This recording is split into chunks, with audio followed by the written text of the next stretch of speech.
Buenas tardes. Bienvenidos a esta primera sesión de este nuevo ciclo del CLAC. En primer lugar, muchas gracias, como siempre, a esta casa, esta noble casa, el Archivo de la Corona de Aragón, y a su director, don Carlos López, por la amabilidad que viene dispensándonos desde hace ya bastante tiempo con las propuestas que le hacemos. Y este ciclo se titula Barcelona y la cultura, diálogos sobre una crisis, y la verdad es que está inspirado en una serie de diálogos que tuvieron lugar a finales de los años 80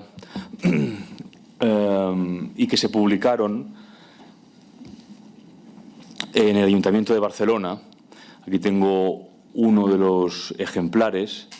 Este es el diálogo entre uno de mis maestros, el añorado Luis Izquierdo, y el arquitecto Ignasi de Solà Morales, también difunto.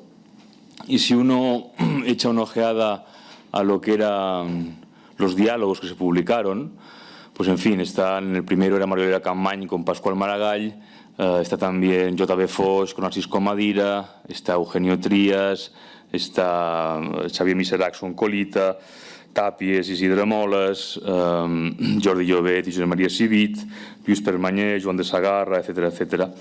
En fin, la serie se titulaba Diàlegs a Barcelona y habla de una ciudad, esa ciudad de, como digo, la década de los 80, de Maragall primero, en que se estaba preparando, digamos, para ingresar la ciudad en el siglo XXI, era la Barcelona todavía preolímpica, y era una ciudad que hablaba mucho sobre sí misma, que se interrogaba acerca de su arquitectura, de su cultura, y ya digo, simplemente echando una ojeada a cualquiera de estos diálogos, uno siente una inmensa nostalgia de lo que era el clima intelectual y cultural de Barcelona en aquella época. Nosotros hemos querido titular este ciclo Barcelona y la cultura, diálogos sobre una crisis, porque evidentemente Barcelona está en crisis, no solo por la cuestión política que hemos venido viviendo en los últimos años, sino también porque Barcelona, como una gran ciudad europea, está acusando todas las crisis que están sufriendo las grandes capitales de Europa. Y con la intención de reflexionar, más allá del debate urgente, inmediato, publicitario que a todos nos arrastra en la actualidad, reflexionar en serio acerca de los pilares que deberían sostener a una ciudad culturalmente, pues hemos propuesto este primer ciclo que podría alargarse en otros, con otras disciplinas. Hoy empezaremos con el periodismo, la semana que viene abordaremos la cuestión de la edición, también muy importante para Barcelona, después seguiremos con literatura y terminaremos con cine, pero como digo, podría ser un ciclo que se ampliara. Hoy empezamos hablando de periodismo porque en el periodismo es donde más se visualiza, yo creo, la vida de una ciudad y donde más se visualiza la cuestión cultural. Y para conversar acerca de este problema damos las gracias a Rafael Jorba y a Manuel Manchón. Rafael Jorba es uno de los periodistas más veteranos y más polifacéticos de esta ciudad. Yo creo que ha estado en casi todos los medios. Ha sido corresponsal de La Vanguardia, ha estado en TV3, en Televisión Española. Pertenece actualmente al equipo de dirección de la revista Política en Prosa, una revista, por cierto, muy interesante. Y, en fin, es alguien en cuya trayectoria está resumido, por decir, toda la experiencia de esa Barcelona que ahora yo mismo estaba echando de menos y que también sigue activo en la Barcelona de hoy en día y en el periodismo, el nuevo periodismo que se está haciendo en esta ciudad. Y Manuel Manchón podría ser representante de una nueva generación, es director adjunto de Crónica Global, periódico digital. Y yo creo que, en fin, son dos personas idóneas para poder acotar un poco y empezar este diálogo que va a durar todo el mes de junio sobre Barcelona, en un sentido amplio, problemático e importante, diría yo, ¿no? Así que mi primera pregunta, iremos conversando de una manera tranquila, tampoco sin tener que seguir un orden demasiado estricto. Podemos conversar y saltar de un punto a otro. Pero mi primera pregunta sería muy obvia y es cómo veis la ciudad, en qué ha perdido, en qué ha ganado, en qué momento estamos. ¿Empiezo yo? Sí, vale. Desde un punto de vista de los medios de comunicación no podemos perder de vista el gran cambio que ha significado la tecnología. Es decir, la tecnología nos ha cambiado por completo en la forma de contar y de narrar las historias que pasan en la ciudad, ¿no? Pero ahora que estabas hablando sobre todo de la dimensión cultural, y mis primeros recuerdos, dijéramos, en cuanto a qué pasaba en Barcelona de una forma potente, me ha venido, y además también lo tenía anotado, en el año 96, y más o menos era sobre esta época, es decir, yo creo que sería mayo, junio, un congreso de arquitectura que se hizo en Barcelona, que fue una auténtica fiesta creativa, porque estaban los mejores arquitectos del mundo, había estudiantes de arquitectura de todo el mundo, y para los periodistas en aquel momento, y además yo estaba en la sección de cultura del diario El Mundo en Barcelona, que hacía muy poco habíamos constituido la redacción en Cataluña en septiembre del 95, y aquello fue como una explosión, es decir, una explosión de creatividad que yo ahora mismo no la veo en Barcelona. Si a eso unimos que en ese momento el Ayuntamiento de Barcelona estaba intentando tener la candidatura del Fòrum de las Culturas de 2004, en ese momento se intentaba tener esa candidatura, el Ayuntamiento era un hervidero de ideas y los medios de comunicación lo acompañábamos. Había crítica teatral muy bien hecha, había secciones muy potentes, por ejemplo, de música clásica, y sobre todo en arquitectura, que recuerdo que fue un momento bastante importante para la arquitectura, ¿no? Cosa que ahora mismo tienes que irte más a publicaciones especializadas, ¿no? Si unimos, que yo creo que ha habido un descenso en cuanto al nivel creativo en la ciudad, a las nuevas tecnologías, a los medios y a la forma de contar las cosas, donde hay poco tiempo y además tenemos que hacer titulares bastante llamativos y de pocos temas, porque no podemos abarcarlos todos, tenemos que ir bastante, podemos decir, a barraca, actuar casi como francotiradores. Eso ha reducido la pluralidad y la riqueza cultural de la ciudad. Luego seguimos. Hola, bona nit. Yo quiero empezar con un agradecimiento a Andreu Jaume por la idea de estos nuevos debates sobre Barcelona. Creo que son más importantes casi que entonces.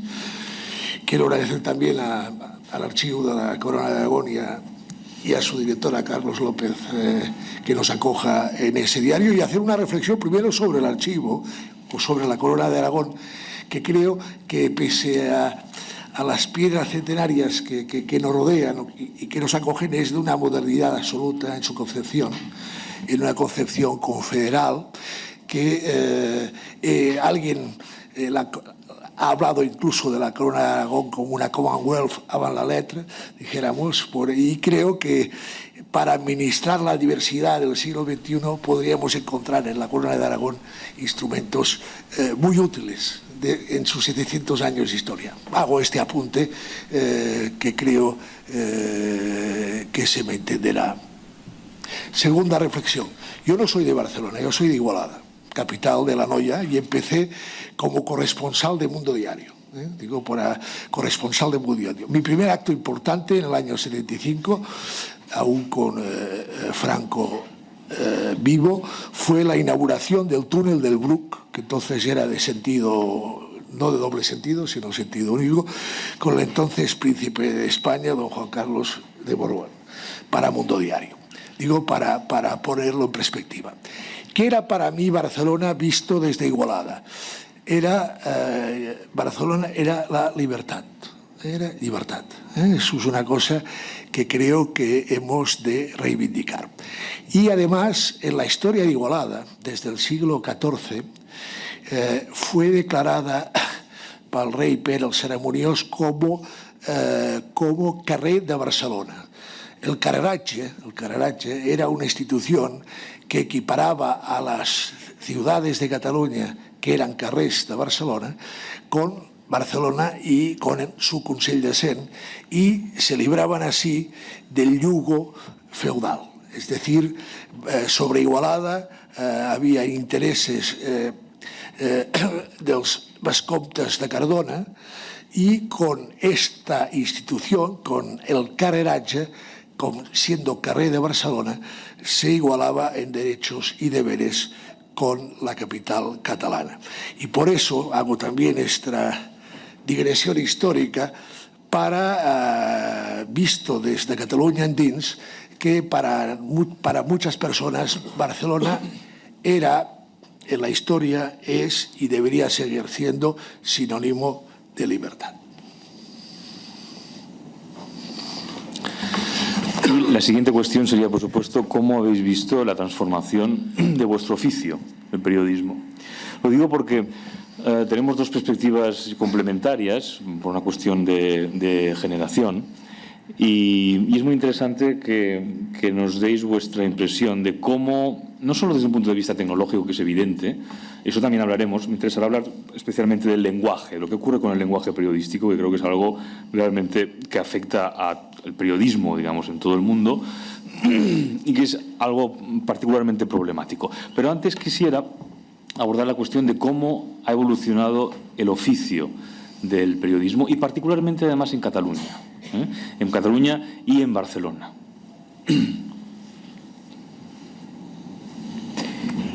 Yo creo que hay una primera aproximación, y es que los periodistas entonces era muy necesario estar en los sitios. Es decir, ir a donde pasaban cosas, ya fuera una convocatoria de prensa tradicional o incluso una cuestión que yo hice de primera mano, que era pasarse por las sedes de los partidos políticos y pasarse mañana sin entrar en los despachos. Yo, por lo que recuerdo y mi propia experiencia, era mucho más abierto que ahora. Había una diferencia, por ejemplo, respecto a Madrid, que eso siempre me ha llamado la atención. Yo he hecho periodismo también en Madrid, y era que siempre ha sido como más fácil tener contacto incluso con ministros cuando uno iba al Congreso de los Diputados que con los consellers de la Generalitat. Los consellers de la Generalitat en muchos momentos han sido muy esquivos, eran como una especie como de, supongo que también para marcar territorio y para reforzar el autogobierno de la Generalitat, era mucho más difícil el acceso a los consellers, ¿no? Pero era una cuestión que uno se la tenía que trabajar.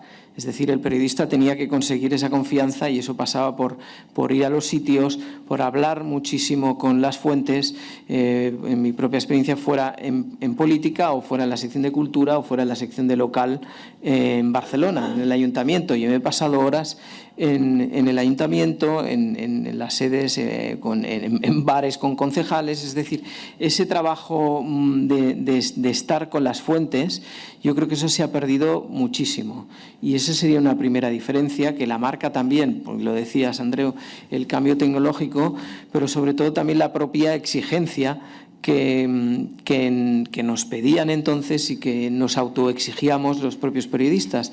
Ahora se trabaja mucho más desde la distancia, se trabaja de forma impersonal, se puede tener contacto telefónico o a través de las redes sociales, que eso es verdad que nos lo facilitan, pero no profundizas en las informaciones, es mucho más difícil. Y luego una cuestión también importante, y es que ha habido un cambio respecto a las élites, y es que la mayoría eran de Barcelona en aquel momento.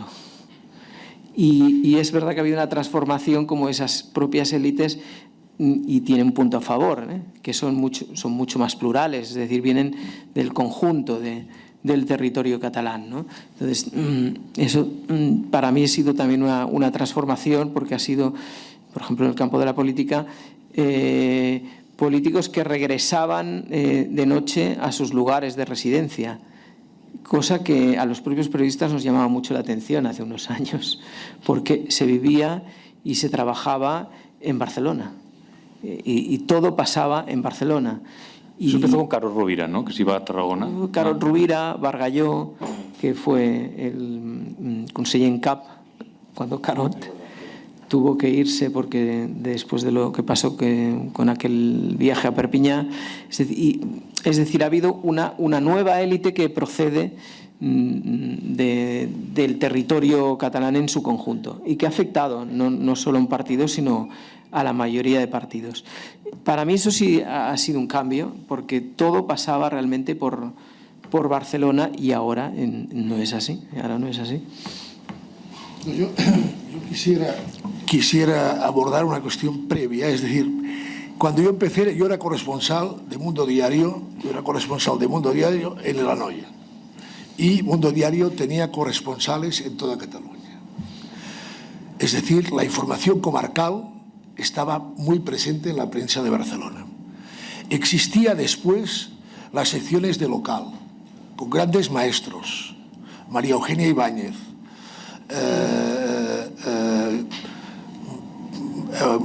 Huertas Clavería, María Fabá. Podríamos rememorar una gran tradición de informadores locales de prestigio que los alcaldes temían y respetaban. Había la sección de laboral, o sea, no economía laboral, que eran los conflictos sindicales, los primeros convenios colectivos de sector que se negociaban, etcétera, etcétera. En este sentido, lo que era la información de proximidad en todos los ámbitos estaba mucho más presente en la prensa de entonces. ¿Qué ha pasado? Yo creo que ha pasado una cosa que no es de Barcelona, sino que en general, y a la prensa escrita sobre todo me remito, hemos pasado de hacer diarios que explicaban lo que pasaba a intentar hacer diarios que intentan que pasen cosas. Es decir, en vez de explicar las cosas que pasan, los diarios intentan hacer que pasen cosas. Y en ese camino, una de las víctimas ha sido el periodismo y también la proximidad. De hecho, información local, información comarcal, información de servicios, información laboral, etc. Y una segunda reflexión para pararme aquí. También en ese proceso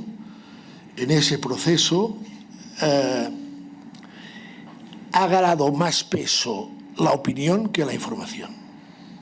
En la radio y en la televisión, los programas de referencia son las tertulias. Eso no es nuevo. Un sociólogo francés, que ya está muerto, publicó un libro que está traducido al castellano y publicado por Anagrama, que se llamaba Sobre la televisión, era Pierre Bourdieu, donde hablaba de los fast thinkers, es decir, de los pensadores rápidos.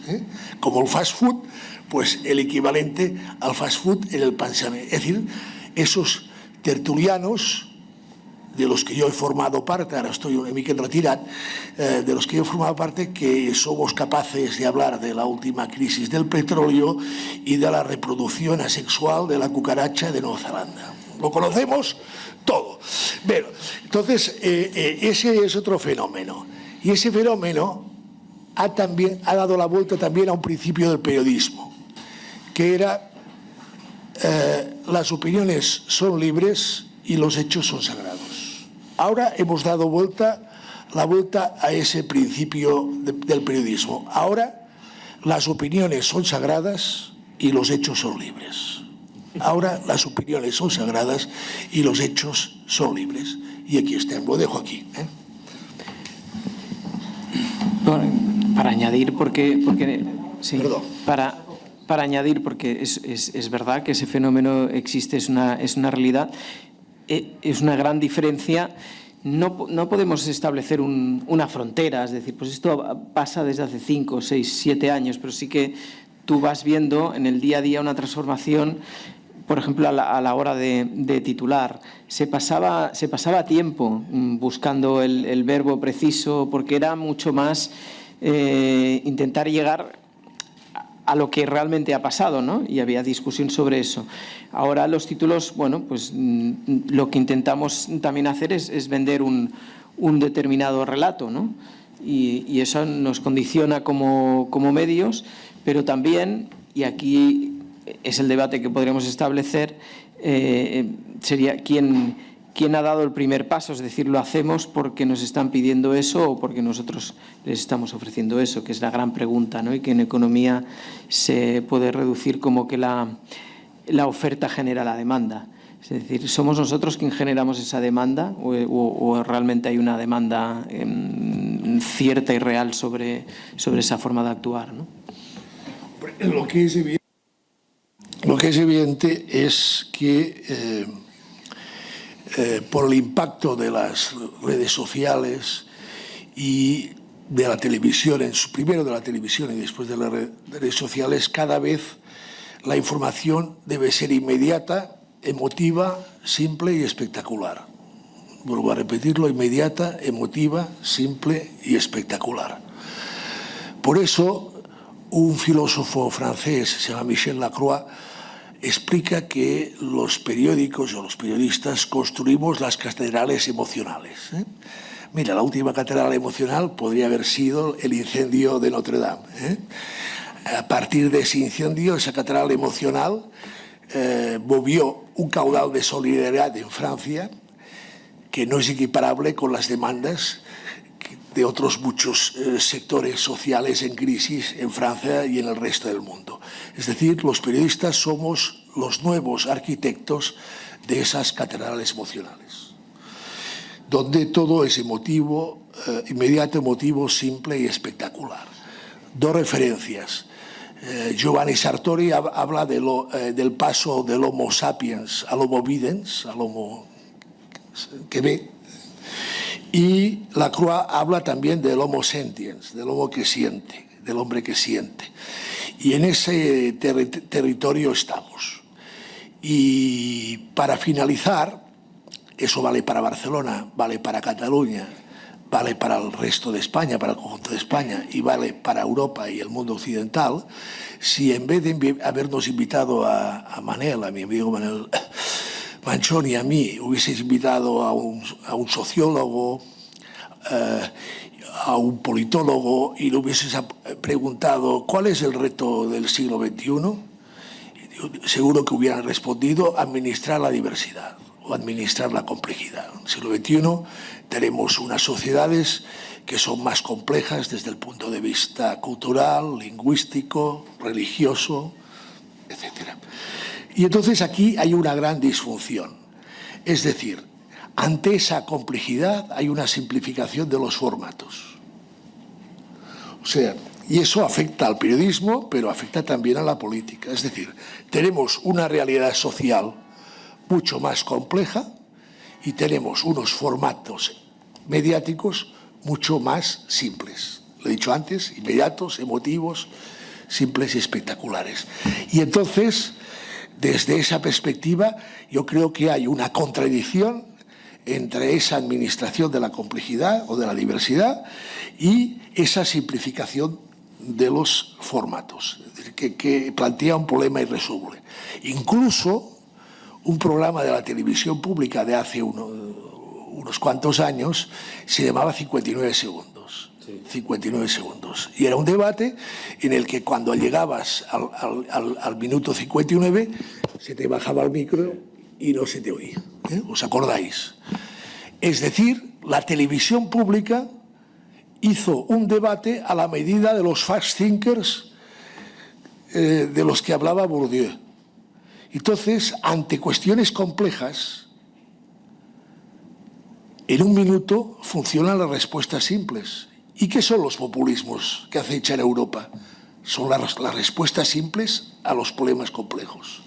Y los formatos mediáticos alimentamos esas respuestas simples. Y esa es la cuestión de fondo. En un minuto, después de un atentado, es más fácil defender la pena de muerte que su contrario. En un minuto es más fácil hacer un alegato teñido de racismo o de islamofobia que situar las cosas en su justo contexto.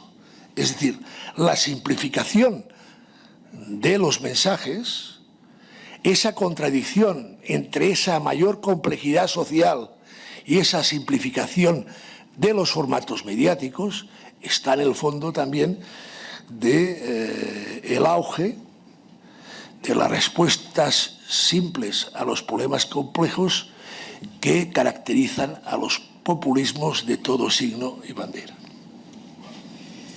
Sí, en este sentido hay una cuestión que podemos abordar ya, que es la del lenguaje. Hace poco se publicó un libro de Mark Thompson, de New York Times, que se titula, creo en castellano se titula algo así como ¿Qué está ocurriendo con el lenguaje público?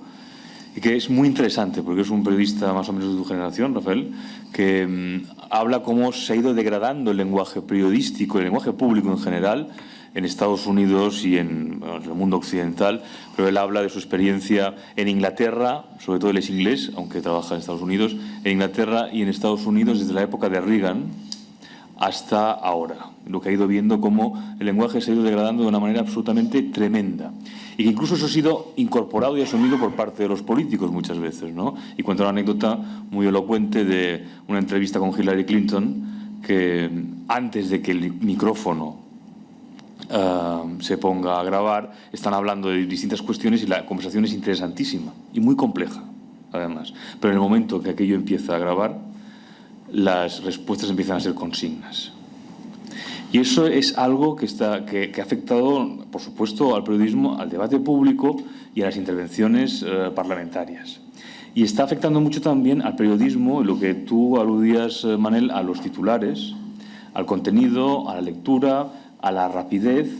Y la pregunta sería, ¿hasta qué punto el periodismo está asumiendo o, digamos, obedeciendo a todo lo que está ocurriendo en las redes y es incapaz de sobreponerse a ello? Tanto desde un punto de vista lingüístico como desde un punto de vista ideológico, que en el fondo viene a ser lo mismo. Pues te puedo explicar un caso concreto, por ejemplo, de Crónica Global, que lo intentamos hacer. Por supuesto, los medios de comunicación, ya estoy hablando de los medios digitales, porque no habría una distinción, es decir, los periódicos impresos todavía en formato papel tienen sus ediciones electrónicas y poco a poco yo creo que irán destacando mucho más sus webs y el papel ya veremos qué función tiene. Espera, Rafael. Perdón. Ya veremos qué función tienen. Es posible que se mantengan durante bastante tiempo, aunque de otra manera, ¿no? Haciendo ediciones de fin de semana, pero bueno, no sería el objeto de debate ahora. En Crónica, yo creo que en todos los medios digitales, los medios de comunicación actuales, por lo menos yo intento explicar una cosa que hay que estar como en dos niveles diferentes y ser muy conscientes de eso, es decir, lo que es inmediato, la pieza corta, el título, bueno, intentando incluso tomar riesgos para que llegue al lector, para que crea que aquello tiene interés y lo pueda leer, y la pieza larga que sea mucho más de reflexión donde puedas explicar cosas.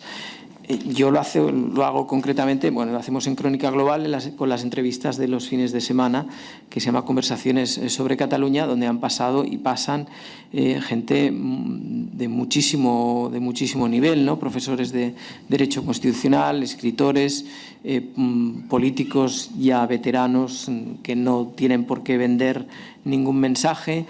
Y aquí hay un fenómeno que realmente es de estudio, porque los propios buscadores, es decir, la entrevista que es larga no está perjudicada por las visitas. Es decir, hay entrevistas muy largas que tienen muchísimas visitas, son muy leídas, son comentadas, por tanto, ahí dirías, el hecho de que sea largo no te está penalizando, hasta cierto punto, porque luego los buscadores te dicen que si son más de 35 minutos, 38, ahí ya tienes un riesgo, porque siempre te explica el tiempo de lectura. Es decir, que no las puedes hacer ni muy cortas, porque también te penaliza, ni muy largas, porque te penalizan los buscadores. Es decir, estamos totalmente secuestrados por los buscadores de noticias y por lo que es la tecnología. Cuando, a pesar de ser una entrevista larga, de ser un reportaje largo, de ser un análisis largo, en muchas ocasiones no viene perjudicado por las visitas. La gente lo lee. Si tiene interés, lo va a leer. O sea que creo que eso nos debería hacer reflexionar sobre qué tipo de cosas podemos ofrecer al lector y a veces asumir riesgos y no autocensurarnos, en el sentido de que no, es que como va a ser muy largo, mejor no hacerlo porque no lo va a leer nadie. Pues depende, hay cosas más o menos de un tamaño medio que no se leen y cosas muy largas que sí se leen. Y luego, que viene conectado, lo podemos hablar también, en función del medio, es muy difícil intentar en estos momentos en Cataluña por el tema del procés, pero seguramente también por otro tipo de temas, conectar con un público no fiel a ese medio. Es decir, que si haces una cosa porque tú crees que la has de dar, porque crees que contribuyes al debate, se penaliza a veces por el lector de ese medio, no es que lo penalice, simplemente que como tiene la idea de que va a ir a buscar una determinada cosa en ese medio y no se lo da, pues no le apetece leerlo. Y eso nos condiciona mucho como periodistas, ¿eh? Volveremos a este tema del lenguaje que me interesa muchísimo, pero ya que has sacado el tema del procés, quisiera volver un poco hacia atrás y volver a hablar de Barcelona. Y Barcelona, en la época en que se hacían estos diálogos que han inspirado esta serie, era una ciudad gobernada por el Partido Socialista y que de alguna manera, cuando, digamos, toda mi generación empezó a estudiar en la universidad, se erigió un poco en una capital europea, abierta, culturalmente bastante efervescente y que se erigió, digamos, de alguna manera en alternativa política, en un sentido muy amplio, a lo que estaba ocurriendo con el pujolismo, ¿verdad? Ahora es curioso que estamos a punto de tener nuevo alcalde o alcaldesa en Barcelona. El alcalde puede ser Ernest Maragall, que había sido del equipo de gobierno de su hermano en aquellos años, como teniente de alcalde, creo recordar, y que ha cambiado de partido, Esquerra Republicana, un partido independentista. En fin, el panorama no puede ser más distinto y yo creo que nadie en aquellos años hubiera podido imaginar algo así como lo que hemos vivido en estos últimos años. Pero esto está relacionado con lo que estás diciendo, Manel, de la segmentación ahora del público. Pero ahora quisiera ir a aquellos años de periodismo en que yo creo, y esto lo digo, digamos, desde una perspectiva histórica porque no lo viví, pero tú solo lo viviste, Rafael, que a partir del año 84 las cosas empezaron a cambiar bastante en Cataluña, con el caso Banca Catalana, y cuando Pujol salió en el famoso discurso que dio en el balcón de la Generalitat y de alguna manera quiso dar la vuelta a todo aquel intento de querella, ¿verdad? Y a partir de ahí se extendió una especie como de manto de protección hacia todo lo que tenía que ver con el pujolismo, donde la crítica era cada vez más difícil e incluso esa resistencia por parte del Partido Socialista y del Ayuntamiento se volvió cada vez más problemática, ¿verdad? Hasta coparlo completamente todo. Era muy incómoda el papel, por ejemplo, del diario El País en Barcelona, muy difícil su desarrollo y su implantación. ¿Cómo vivisteis esto? ¿Cómo has vivido tú, Manuel? ¿Cómo tú has vivido, Rafael, esta cuestión? Me parece que es importante para abordar cosas que estamos viviendo ahora. Yo, la desventaja que tengo es que trabajaba en aquella época. Yo participé con Antonio Franco, Bassets, en la puesta en marcha del diario El País en Barcelona. Y evidentemente esto lo vivimos de una manera muy intensa, ¿eh? Por eso yo creo que... Pero se cuenta que en la inauguración del País, Jordi Pujol murmuró tant de bo s'enfonsin. No sé si esto es verdad, pero... No lo sé, yo lo que sí sé es lo que dijo en el año 84 en la plaza de Sant Jaume. El govern de Madrid ha fet una jugada indigna. A partir d'ara, quan es parlin d'ètica, quan es parlin de moral, en parlarem nosaltres i no ells. Sí. Eso es una frase que está en las hemerotecas y ustedes mismos con el paso de los años la pueden juzgar. Y segundo, también sé que los periodistas reíamos en las ruedas de prensa cuando se nos decía avui això no toca, hoy esto no toca. Y esto lo enlazo con la pregunta anterior. El periodista no puede aceptar si toca o no toca, porque significa aceptar que el poder político, económico, el del que sea, deportivo, cuando dice si eso toca o no toca, está dictando la agenda al periodista. Lo que sí que puede hacer el político es el no comment, el sin comentarios. De esto no voy a hablar, pero no decir si toca o no toca.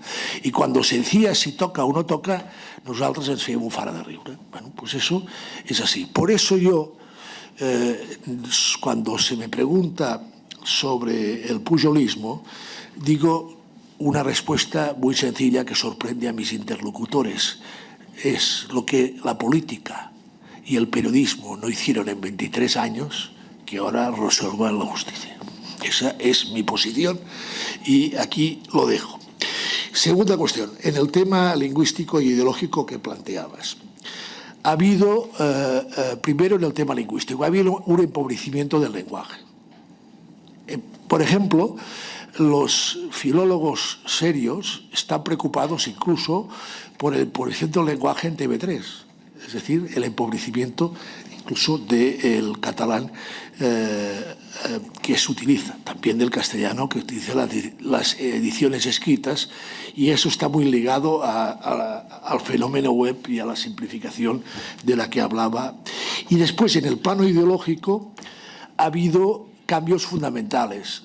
Lo decía antes, en relación a la información y a la opinión, tiene mucho más peso lo que pensamos que lo que pasa. Y después también se han roto otro principio. Antes los rumores no eran noticia. Ahora los rumores son noticia. Eso saltó por los aires en la prensa de calidad y de referencia en Estados Unidos cuando el caso Levinsky. Por primera vez, diarios de referencia recogieron rumores de las redes en relación al caso Levinsky. Es otro principio que ha saltado por los aires. Y después, hace 4 o 5 años, el diccionario de Oxford eligió la palabra posverdad como la palabra del año. Y yo os remito a que consultéis el diccionario de Oxford y veáis qué quiere decir posverdad. Posverdad no quiere decir mentira. La posverdad son aquellas afirmaciones en las que aquello que uno piensa o siente es más importante que lo que pasa. Y eso explicaría pues muchas de las cosas que pasan aquí en Cataluña, en Gran Bretaña y en el mundo. Es decir, la posverdad no es la mentira, sino es aquello en la que tú te sientes cómodo. Por eso se ha ido a ese consumo fragmentado. Y por último, y sobre el proceso lo diré una cosa. Yo pongo un ejemplo muy ilustrativo. Solo si volvemos a hablar de la política de las cosas, Ortega en un escrito sobre los argentinos les dice argentinos a las cosas, porque se perdían mucho, catalanes y españoles a las cosas. Solo si volvemos a hablar de la política de las cosas, de la proximidad de la que hablaba antes, podremos salir de este círculo vicioso. Yo pongo un ejemplo para que se me entienda. Yo vivo en una manzana de l'Eixample. Hace 2 años, en el patio habían media docena de banderas esteladas. Cuando los hechos de septiembre y octubre del 17 surgieron al lado de estas esteladas 4 o 5 banderas españolas. Si hubiéramos hecho una reunión de vecinos para regular el tema, hubiera sido imposible. Pero si hubiésemos hecho una reunión de vecinos para decidir si en la portería había que instalarse una rampa de acceso para discapacitados físicos, a lo mejor el vecino de la estelada y el vecino de la española tenían en su casa un discapacitado físico y podían convenir en que era necesario construir la rampa.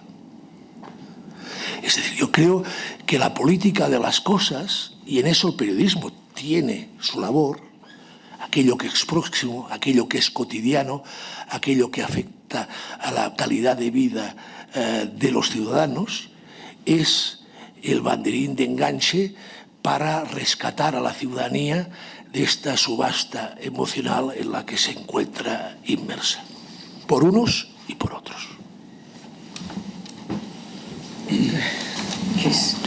Pues lo que acaba de decir Rafael tiene toda una carga de profundidad. Lo que pasa es que podríamos ir a una cosa, algo previa, que a veces no la tenemos en cuenta, que es el sistema económico en el que estamos inmersos. El sistema económico marca la segmentación también de los medios, y la segmentación de los medios marca la segmentación política. Es decir, cuando vemos, y es una cosa que hablo bastante a menudo, ¿se puede entender que haya tanta pluralidad, por ejemplo, en el Parlamento de Cataluña? Es decir, ¿la sociedad catalana da para 7, 8, 9 partidos? ¿Realmente hay tantas diferencias para tener como tus pequeños grupos? Incluso hay escisiones de vez en cuando, bueno, de vez en cuando, lo estamos comprobando cada día. Es decir, eso no es un mal en el que deberíamos adentrarnos mucho más, y no es producto de un sistema económico, por ejemplo, que empezó con la segmentación para ir a unas determinadas audiencias, por ejemplo, en las radios. Esto viene de Estados Unidos. En Estados Unidos pues hay todo tipo de radios, ahora las tenemos por internet, la que les gusta, el jazz, el blues, pero un determinado blues, el pop, el country. Es decir, se ha ido segmentando en buscar audiencias determinadas para tú ofrecerle un producto acorde y por tanto mucho más dirigido, y que sepas que tiene una respuesta. Eso ha pasado con los medios de comunicación, y los medios de comunicación dan respuesta y condicionan esa pluralidad política, que yo creo que es absolutamente excesiva, porque si no hay un campo de juego en común, es muy difícil hablar de las cosas y hacer política, como decía Rafael. Es decir, lo que tú necesitas son grandes consensos y reunir porcentajes por encima del 30%. Y ahora es muy difícil que un medio de comunicación, un partido político reúna esos porcentajes, ¿no? Eso para una sociedad y para una sociedad democrática yo creo que es negativo. Y la gran pregunta es, ¿qué ha sido primero, no? Si los medios condicionan y provocan esa pluralidad política, o es al revés, o lo que hacen es dar respuesta, y por tanto tenemos medios de todo tipo con matices que están bastante dirigidos o que buscan una concomitancia con un determinado partido político o con una determinada ideología, o en este caso con el procés, con un procés a medias, totalmente en contra. Es decir, no podremos hacer nada así. Y los medios tenemos una responsabilidad enorme, pero ¿quién es el primero que empieza a hacer eso, no? Y si tendrá premio o no, esa es la gran incógnita, ¿no? Pero, como decía, hay que pensar en el sistema económico que ha buscado esa fragmentación también, ¿eh? Rafael, de la política de las cosas, que estoy absolutamente de acuerdo, pero realmente es desesperante cuando uno sigue debates parlamentarios, cuando se hace apelación a eso, a la política de las cosas. La respuesta está siendo en Cataluña desde hace mucho tiempo la abstracción, apelar a la abstracción. No, sin república no hay sanidad, sin república no hay derechos sociales, sin república no hay nada. Entonces, es disolver y sabotear constantemente el intento de hacer política de las cosas, creo yo. Y eso es un mecanismo perverso que se ha instalado en el centro de la política de esta ciudad, ahora ya, para volver a Barcelona, y que amenaza con realmente arruinar la vida de la ciudad, no solo la convivencia, sino el propio funcionamiento municipal de Barcelona. Y ahí sí que el periodismo también tiene una responsabilidad, porque lo que tendría que hacer es llamar la atención constantemente sobre ese mecanismo perverso que lo que hace es anular cualquier intento precisamente de aparcar la cuestión de las banderas, como decías tú, y hablar de la rampa. Hay cosas positivas, dijéramos. Vamos a ver, si Cataluña ha podido hacer lo que hizo en los fets de setembre y octubre del 2017, es gracias a la Barcelona Olímpica. Es decir, por el hecho de que Barcelona se situó en el mapa, pudimos hacer lo que hicimos. Es decir, lo que nos situó en el mapa, lo que dio presencia a Cataluña, es la transformación que experimentó Barcelona a raíz de los Juegos del 92. Y paradójicamente, aquella fuerza no sé si ahora se ha utilizado bien o mal, es lo que nos ha permitido también realizar lo que se hizo. Y de cara al futuro es importante recuperar la política de las cosas y volver a situar el eje de propuestas, de las cosas, por encima del eje emocional. Mientras la emoción, antes hablaba de todo es inmediato, emotivo, simple, espectacular, mientras el contenido emocional esté tensando el eje del debate público, será muy difícil objetivar las cosas. Y ese sería el cometido de los periodistas. Lo que pasa es que el periodismo tiende a, en este momento, no tanto a articular respuestas en clave de complejidad, sino en clave de simplicidad. Llevo un diario, un ejemplo. Si vamos a lo que para mí es determinante de lo que está pasando en Europa, que es el largo ciclo de crisis económica, si vamos al septiembre del 2008 con la crisis de Lehman Brothers, les voy a poner dos ejemplos de cómo se puede tratar lo que entonces sucedió. La aproximación emocional y la aproximación racional, es decir, la emotiva, la espectacular y la racional. ¿Cuál sería la racional? Intentar explicar los porqués. O sea, nosotros ya sabemos lo que pasa, la función de la prensa, sobre todo de la prensa de referencia, sería explicar los porqués. Pues me voy a dos diarios, uno barcelonés de referencia, en el que yo había sido subdirector y corresponsal en París, que es La Vanguardia, del 30 de septiembre del 2008, días después de la quiebra de Lehman Brothers, y que es lo que marca el inicio, no el inicio, sino la constatación de este largo ciclo de crisis.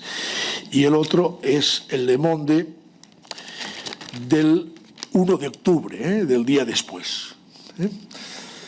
30 de septiembre, 30 días, julio-septiembre tiene 30 días, pues el del 30 y el del 1 de octubre, que como saben ustedes el periódico Le Monde sale con el día de la fecha anterior, porque es un vespertino. Los dos son editados el día 30 de septiembre.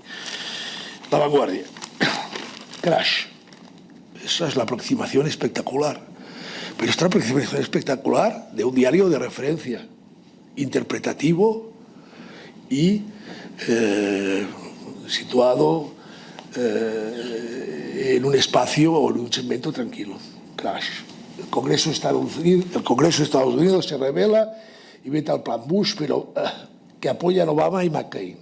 Wall Street encaja el golpe, perdiendo un 7% y con los títulos bancarios en caída libre. Crash. Esa es la aproximación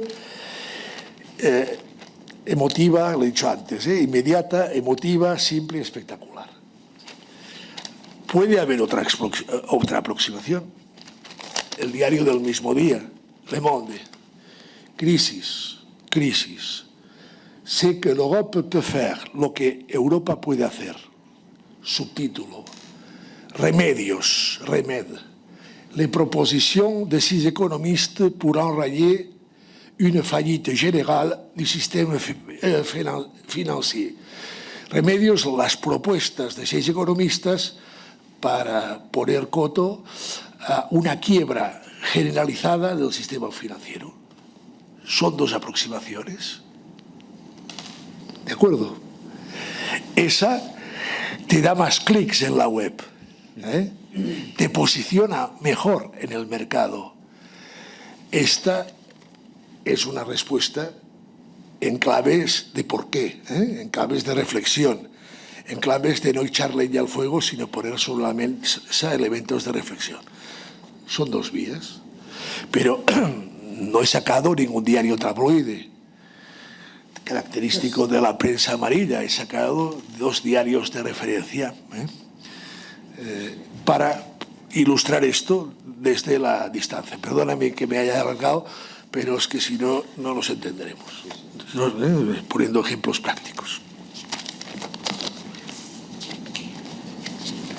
Lo que pasa es que entras en una cosa que tiene que ver con la financiación de los medios. Es decir, si un medio tiene clara y tiene una financiación sólida, apostará seguramente por ese segundo titular. Pero Le Monde no es que lo haga por eso, porque todos tienen dificultades. Pero ese es un elemento central del que no hablamos, que es cómo se financian los medios y cómo pueden tener solidez de cara al futuro, porque es fácil pedirles y pedirnos a nosotros mismos que hagamos un trabajo que lo intentamos hacer todos, estemos en los medios en los que estemos siempre, pero si tienes un medio con una solidez, con una estructura muy potente, eso lo podrás hacer con más garantías. Y eso es así. El gran problema que tenemos ahora todos los medios de comunicación es el modelo de negocio. Y el modelo de negocio no solo para los medios de comunicación, sino casi para todos los ámbitos. Porque el propio sistema financiero tiene un problema grande a partir de ahora, en los últimos años, y en el futuro lo va a tener todavía más, cuando grandes empresas pueden hacer de prestamistas. Cuando, por ejemplo, Google se lo está pensando, o Amazon, o las grandes compañías, o el fintech, ¿no? o el blockchain a través de bloques. Es decir, que todo está en crisis, los modelos de negocio están en crisis, y por eso seguramente estamos en una transición en el que se ve perjudicado el propio sistema político, porque es un cambio casi de civilización, Lo que pasa es que como somos contemporáneos, lo vamos viviendo cada día, no nos damos cuenta y nos vamos adaptando, pero es un cambio civilizatorio importante. Nada va a ser en los próximos 10 años lo que ha sido los últimos 30. Y los medios, sin una financiación acorde con sus posibilidades, pues intentaremos sobrevivir como otros sectores económicos, ¿no? Sí, al mismo tiempo que abordamos la cuestión de la degradación del lenguaje y del problema de la intoxicación de la información, de la urgencia, lo que habéis definido también vosotros dos, hay también esperanza de alguna manera, porque la edición digital, la prensa digital ha abierto posibilidades también de difusión de textos más largos y más complejos que antes no se podía hacer con la prensa de papel. En mi experiencia, por ejemplo, con los periódicos digitales con los que colaboro, por ejemplo con Crónica, de pronto se pueden hacer artículos muchísimo más largos de lo que se podía hacer en la prensa de papel. Y eso es algo que de alguna manera rompe con lo que Rafael Sánchez Ferlosio llamó las cajas vacías en los años 80. Las cajas vacías, decía Ferlosio, que los periódicos siempre tienen el mismo número de páginas y que hay unas cajas que hay que llenar cada día y que no importa lo que uno le ponga, que, en fin, lo importante es la industria del periodismo, que tiene que fabricar noticias para poder llenar esas páginas. Y lo mismo tiene que fabricar opiniones para llenar una serie de cajitas de opinión que no importa lo que hay ahí dentro, ¿no? Eso me parece que de alguna manera, aunque es verdad que es muy difícil, y yo me peleo muchas veces con los editores de periódicos porque me rompen los párrafos, cosa que como editor que soy de libros me pone de los nervios, pero me dicen que no aguantan, o quien sea les dice que no se puede, que hay mucha gente que no aguanta un párrafo de más de no sé cuántas líneas, ¿no? Y que eso el algoritmo o quien sea lo penaliza, cuando digo, pero bueno, pero si insistimos todos un poco, llegará un momento pues que leer un párrafo un poquito más largo tampoco costará más, ¿no? Y que leer una entrevista, por ejemplo, muy larga, y luego resulta que sí se acaban leyendo, o un artículo, si realmente está bien hecho, pues puede acabar captando la atención. Es verdad que es muy difícil, pero al mismo tiempo el ámbito digital ha abierto muchísimas posibilidades que antes eran completamente impensables en el mundo del papel, en el mundo, digamos, sacrosanto del papel, que era la edición, el periodismo serio y riguroso, en teoría, porque muchas veces tampoco lo era. O sea que yo creo que jugar con esas dos cosas también es importante, ¿no? Porque al fin y al cabo, sí, la gente pide una serie de cosas, pero si todo el mundo se reduce a una sola forma de periodismo, cada vez más urgente, cada vez más fácil, más emocional, como has escrito tú, pues evidentemente al final no habrá periodismo. No habrá periodismo, habrá otra cosa, pero no será periodismo. Pero, perdona, pero es que hay una cosa ahí más importante, que es la propia tecnología. Todos vamos a leer todo a través del móvil, y por eso te dicen que esos párrafos han de ser un poquito más cortos porque lo lees por el móvil y el móvil es mucho más complicado, pero también hay que romper todos los tópicos. Yo en los últimos años que he estado en prensa digital he estado luchando contra esos tópicos, es decir, ya no es el digital la pieza corta o no, se puede perfectamente escribir largo. Y luego otra cosa que es, a lo largo del día, el mismo lector te va a pedir cosas diferentes y te lo pide a través del móvil, que es lo que va a utilizar. Entonces, hacer cosas distintas donde tú busques pues, que la gente entre con un título más o menos llamativo, con temática distinta, al mismo tiempo que le das otro tipo de contenidos mucho más profundos y de complejidad mucho más alta y de ámbitos también distintos, no va a pasar nada. Es decir, porque hay un lector que a las 8 de la mañana pide una cosa, a las 5 otra, y cuando sale de trabajar a las 7 otra. Y lo va a ver todo a través del mismo sistema, que es un móvil. Por tanto, yo creo que eso sí que es verdad que deberíamos ser optimistas en eso y no pensar que todo es un desastre. Simplemente sí que es verdad que hay que adaptarse ya como medio de comunicación, como empresa de un medio de comunicación, en que tienes que ofrecer distintos contenidos y saber que tú también, como lector y como ciudadano, pides cosas distintas a lo largo del día, ¿no? Entonces hay que adaptarse a eso sí que es verdad que lo tenemos que hacer. Un debate teórico que no vamos a resolver, pero que apunto, que en las redes aún es más complicado, que yo estudié en su día en relación a la televisión, que es la idea de pluralismo. Lo que es básico es defender el pluralismo. Y entonces aquí históricamente ha habido dos respuestas. Lo que se llama el pluralismo externo, es decir, la oferta mediática es plural si la suma de medios te dan esa pluralidad. Entonces, los más liberales o neoliberales defienden el pluralismo externo. Es decir, no nos debe preocupar, cada medio dice lo que le da la gana, lo importante es que la suma de medios garantiza esa oferta plural. Esa definición, si hablamos de regulación, sería lo que se llama pluralismo externo. Yo creo que, sobre todo en algunos medios y sobre todo y en particular en los medios públicos, hay que defender también el pluralismo interno. Es decir, no solo decir que la suma de la oferta de lo que tenemos nos da la pluralidad, sino que en el espacio público y en los medios financiados con dinero público hay que exigir una pluralidad interna, es decir, una pluralidad en la oferta que ofrecen esos medios. Es un debate teórico que daría para otro concepto, pero yo creo que es falaz decir que la suma que la oferta por sí misma nos da esa pluralidad. Yo creo que, sobre todo en los medios financiados con dinero público, es exigible también una dosis de pluralismo interno. Y segundo, si tenemos en cuenta que en Cataluña hay medios públicos, privados y concertados, es decir, privados que se financian también con subvenciones públicas, esa reflexión aún tiene más sentido. Y llegados a este punto, no sé si alguno de ustedes quiere hacer alguna pregunta a Manel o Rafael o intervenir en lo que hemos estado hablando.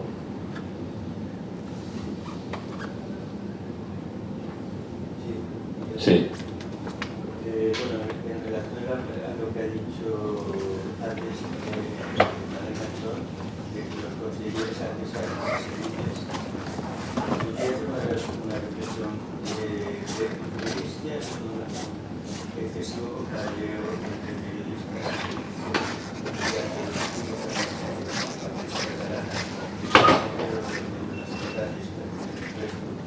que ha hecho que los lectores se vayan alejando. Voy a poner un ejemplo. Había entrevistas del director de tal periódico a un político en el que no existía ni entradilla, empezaba a hablar el político y era prácticamente como una página publicitaria, que es eso se podría sustituir por un artículo de opinión del propio político.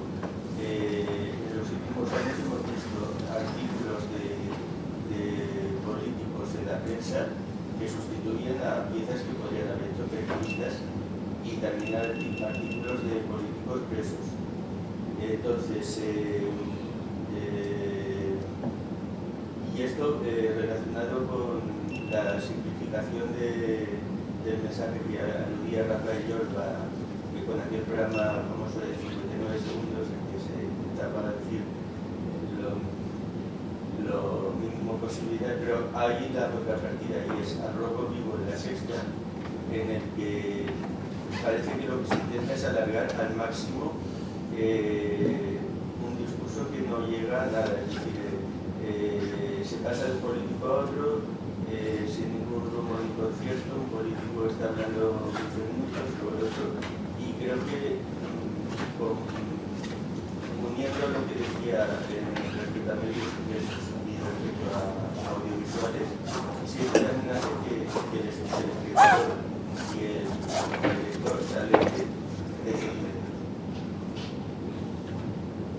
Bueno, aquí hay una cosa respecto a esta última, ya dirá Rafael, que se ha tendido a una cierta a un lenguaje deportivo, ¿no? El lenguaje deportivo ha invadido la información política y eso lo vemos en este tipo de... Juan Claudio Ramón, el ensayista, lo ha explicado bien, ¿no? Cómo se recoge una especie de argot deportivo a lo que es la discusión política, y que yo creo que eso es muy negativo, porque lo único que se hace es quién ataca, quién defiende, quién empata, ¿no? Es como si estuvieras radiando un partido de fútbol. Pero sobre el inicio sí que yo creo que es importante una reflexión que yo creo que ha quedado por aquí en el aire, y es que, por ejemplo, la generación de Rafael, es lógico que hubiera una complicidad inicial con el mundo político, porque estaban luchando por una cosa que era tan simple y tan importante como la democracia, ¿no? Entonces, que hubiera una complicidad con políticos que venían de la izquierda, que venían también, por supuesto, del centro, que intentaban conseguir un sistema democrático para España, pues era lógico, porque también les iba sus propias carreras profesionales como ciudadanos demócratas, ¿no? Yo creo que eso pasó a una cierta normalización a partir de, seguramente, a finales de los 80 y 90, y que es la época donde yo me incorporo, a principios de los 90, a mediados de los 90, y eso ha habido como una especie de retroceso a partir del proceso viranista, con la incorporación de generaciones mucho más jóvenes que han llegado a una conclusión bastante interesante o preocupante. Cada uno lo verá bajo su prisma, ¿no? Que es decir, si identificamos lo que es la libertad de Cataluña con un proceso democrático, la autodeterminación como un proceso democrático, yo como ciudadano, yo como periodista, me pongo al lado de los políticos soberanistas porque creo en la libertad de este país. Y lo identifican con el periodista de los años 70 que quería la democracia para España. Y lo ven en el mismo plano, ven que están luchando por lo mismo. Entonces justifican lo que tú decías de darles un gran pase, ¿no? a todos estos políticos, porque para ellos eso es luchar por la democracia, lo han identificado. Cuando ya se había ganado para la propia profesión, a mi entender, esa distancia conveniente de cada uno está en un sitio. Los medios de comunicación, los periodistas están en un sitio, los políticos en otro, el mundo financiero en otro. Es bastante simple, es que cada uno ocupe la silla que le toca. Y ya está, y hacer su trabajo lo más profesional que pueda. Por eso creo que en eso ha habido un cierto retroceso. Muy rápidamente, no.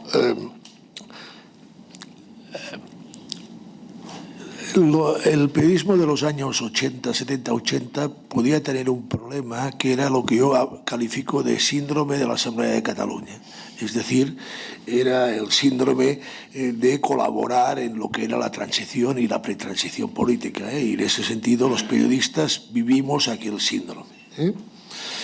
Y yo me lo apunto. De esto al síndrome de Estocolmo hay un paso, dijéramos. Entonces, cada cual se lo administra como puede o como bien entiende. Ahora yo creo que se ha dado un paso al revés, es decir, lo he dicho al principio y lo reitero ahora. Es decir, desde los grupos mediáticos, y por ejemplo si hablásemos de Cataluña, pues desde medios del sector privado y en especial desde los medios públicos de la Corporació Catalana de Mitjans Audiovisuals, se está haciendo una cosa que también se ha hecho en España, lo ha hecho el mundo, lo ha hecho en el debate, por ejemplo, después de los atentados del 15M, etc.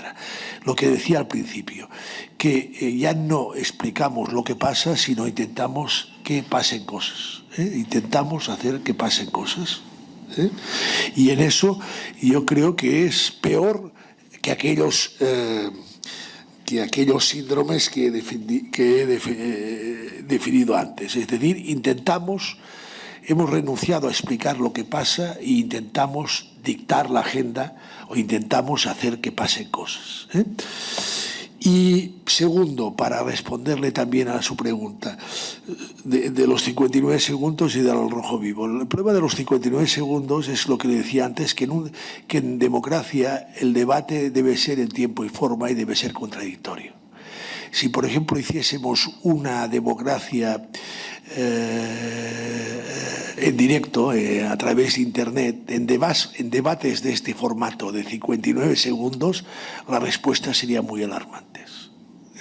Porque el debate público exige un debate en tiempo y forma. Y segundo, hombre, pues coincido con Manuel Manchón, es decir, el rojo vivo es el carrusel deportivo de la política. Yo cuando era joven, por la tarde del domingo, conectamos con el Molinón, gol, gol, gol, gol, los Cármenes, pues eso es el carrusel deportivo, pues ha aplicado la política. Yo no lo pongo porque de entrada ya me mareo, porque eso en formato radio y en fútbol, pero en formato de televisión en política es que te vuelves loco. Muy bien, ¿alguna otra pregunta? Sí, ahí.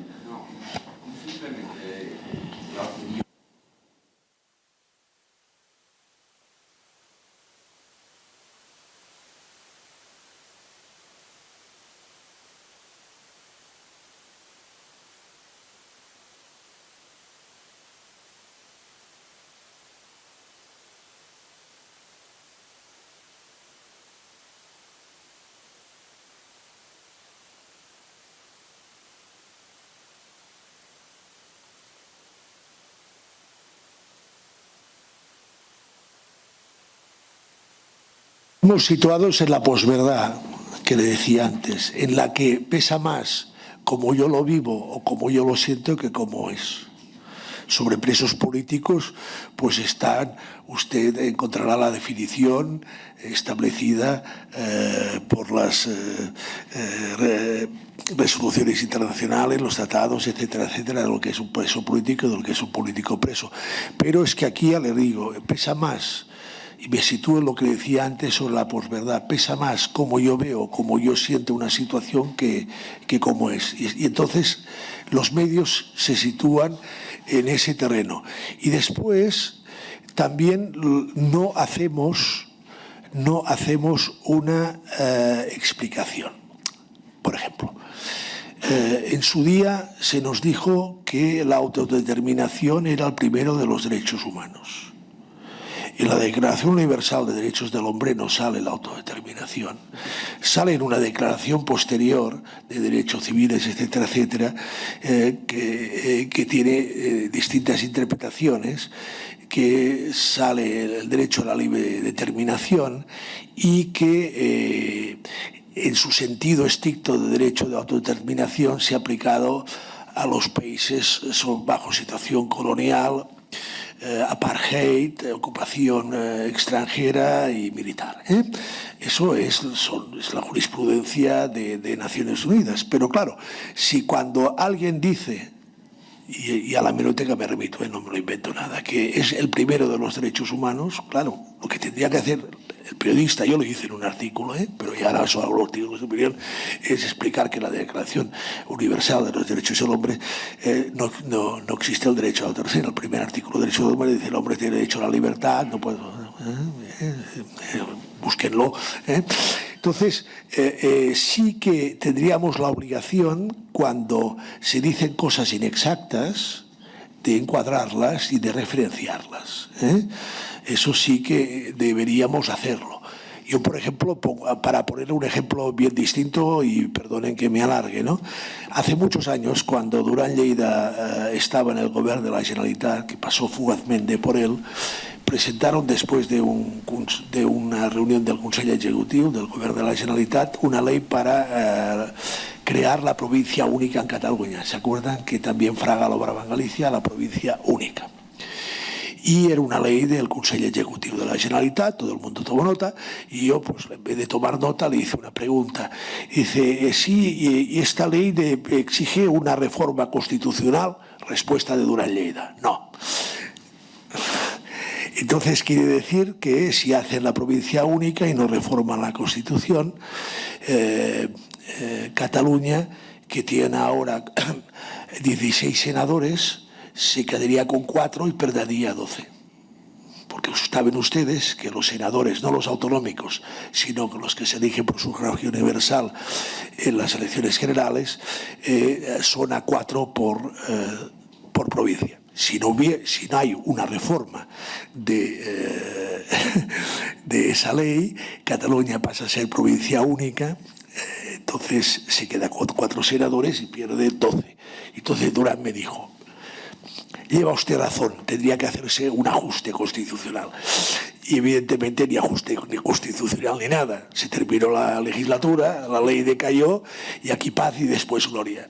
Sí que sería obligación nuestra de hacer estas preguntas elementales.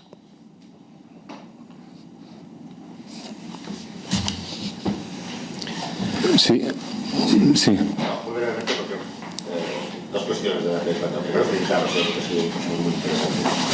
Sobre la construcción de titulares, hablabas de la necesidad que tenéis ahora de buscar titulares incluso arriesgando.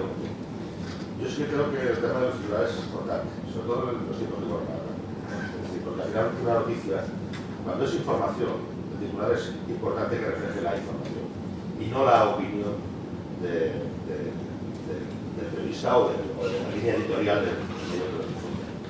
Y en eso sí creo que ha habido un cambio importante en los últimos años, que creo que es una responsabilidad absoluta. Teniendo en cuenta que el periodismo también es servicio público.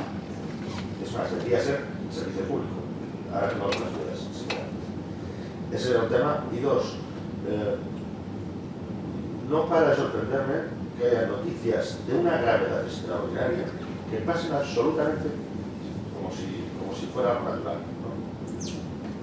En los últimos días, el señor Oriol Pujol sale de la cárcel, sacado por la autoridad ejecutiva del gobierno de la Generalitat, a pesar de una resolución judicial que dice que es intolerable. Y pasa la noticia, sinceramente, cuando tenía que ser toda una revolución, porque es un acto absolutamente antidemocrático, aparte de muchas cosas más.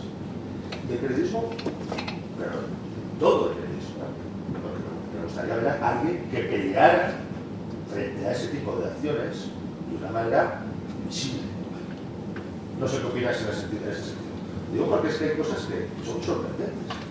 Yo no entiendo cómo no están importadas esa actividad absolutamente ilícita, antidemocrática, y yo no sé ni cómo calificarla porque me parece de una manera extraordinaria. Y ataca directamente al sistema, porque ya me he dicho. Ya no es una cuestión ideológica, sí o ideológica, no. Aquí estamos hablando del sistema. Y ataca de una manera extraordinaria los pilares de esa construcción de ese sistema, y francamente, lamento decirlo, pero el periodismo, en fin, en ese sentido creo que damos ustedes a lo demás como la Te voy a dar la razón. Nosotros lo hemos destacado muchísimo, pero aquí no se trata de hablar de Crónica o de otro medio, ¿no? Pero es verdad que en ese caso, bueno, tienen un margen, como tienen la política penitenciaria. La Generalitat es la única comunidad que lo tiene. No, de acuerdo, es que la luz de cosas que pasan es extraordinario, pero sí, eso no te puedo... Es decir, una cosa que los medios hacemos mal es que cogemos un tema y lo vamos olvidando. cuando debería ser, bueno, como una especie como de, bueno, de sabueso, ¿no? De mantenerlo hasta que acabas consiguiendo, bueno, descifrar el por qué pasa, el qué pasará después. Eso es verdad que nos pasa. Llegan a la agenda temas que se diluyen en muy pocas horas incluso, ¿no? Y eso sí que de verdad deberíamos hacer un acto de responsabilidad de algunas cosas seguirlas continuamente o estar como una especie como y de esto qué ha pasado y irlo siguiendo de forma bastante periódica, ¿no? Eso es verdad. Yo entiendo muy bien su pregunta. Yo me conformaría, dijéramos, con que los medios hiciesen un esfuerzo para volver a la información de proximidad. Ya no que tuviese la valentía para denunciar día a día lo que usted explicaba, que clama al cielo, evidentemente, pero sí un esfuerzo de volver a hablar de lo cotidiano, de las cosas de cada día. Yo creo que sería relajante, dijéramos, y hablar de lo cotidiano también en un sentido no solo negativo, sino positivo. Pasan cosas alrededor nuestro que están bien.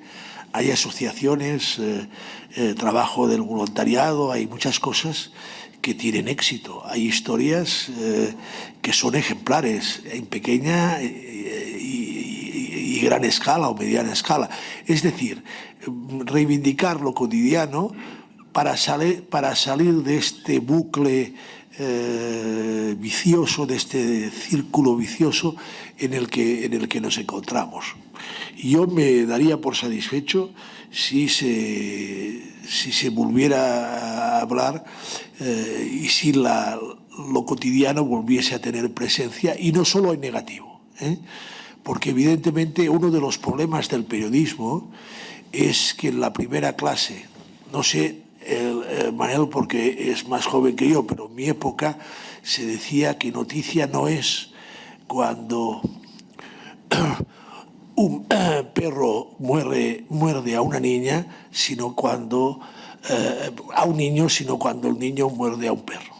Noticia no es cuando un perro muerde a un niño, sino cuando un niño muerde al perro. Entonces, esa anormalidad informativa yo también discrepo de ella. Es decir, habría que reivindicar que no solo aquello que sale de las pautas, aquello que llama la atención, aquello que es espectacular, es noticia, sino que hay también al lado nuestro historias que pueden suponer, pues, que pueden servir para cargarnos las pilas, para darnos ánimos, para ver que no todo es tan terrible, etcétera, etcétera. Es decir, también el servicio público del periodismo y sobre todo los medios públicos deberían hacer ese esfuerzo y de salir de esa anormalidad. No puede ser que noticia sea sinónimo de anormalidad.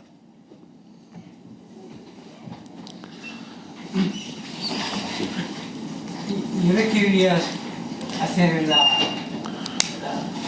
observación que quizás se carga demasiada culpa, echan demasiada culpa a sí mismos, porque se plantea la posibilidad que la sociedad está ansiosa de la mentira, pide este engaño continuo.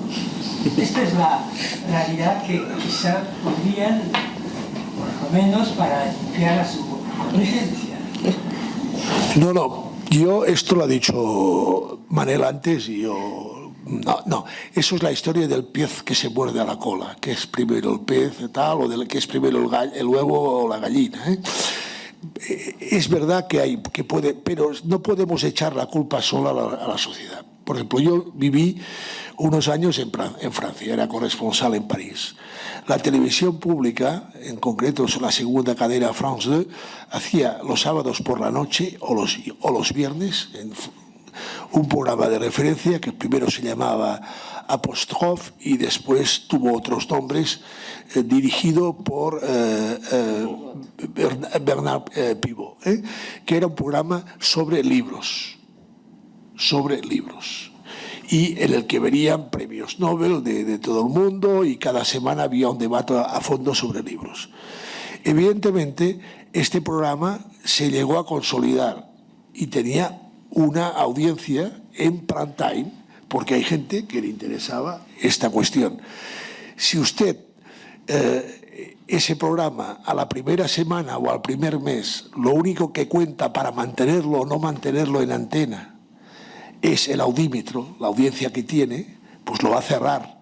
Pero si le da un tiempo, hablo en una televisión pública, pues seguro que al cabo de unos meses habrá una franja de audiencia que se habrá familiarizado con esa oferta cultural de calidad. Es decir, es como el fast food. Claro que a la gente le gusta la comida rápida, pero cuando descubre el slow food, la comida más tranquila, también lo agradece. Pero estamos evidentemente en tiempos de comida rápida, y que es lo que se sirve más fácilmente. Pero el periodismo, y vuelvo a Bourdieu, no tendría que limitarse solo, o los periodistas no deberíamos ser solo fast thinkers, pensadores rápidos, sino que tendríamos que tener otras funciones atendiendo a lo que usted decía, que es una función social del periodismo y en particular de los medios públicos. Estupendo, yo creo que tenemos que terminar. Muchísimas gracias a Manuel y Rafael por esta interesantísima conversación. Seguimos con el ciclo de la semana que viene, dedicado a Barcelona, capital de la edición, con Miguel Aguilar, editor de Penguin Random, y con Silvia Sesé, editora de Anagrama. Y les animo a que nos acompañen la semana que viene, y si no, lo podrán ver también a través de nuestra web, porque, como saben, todos nuestros actos se graban y después se cuelgan allí. Muchísimas gracias.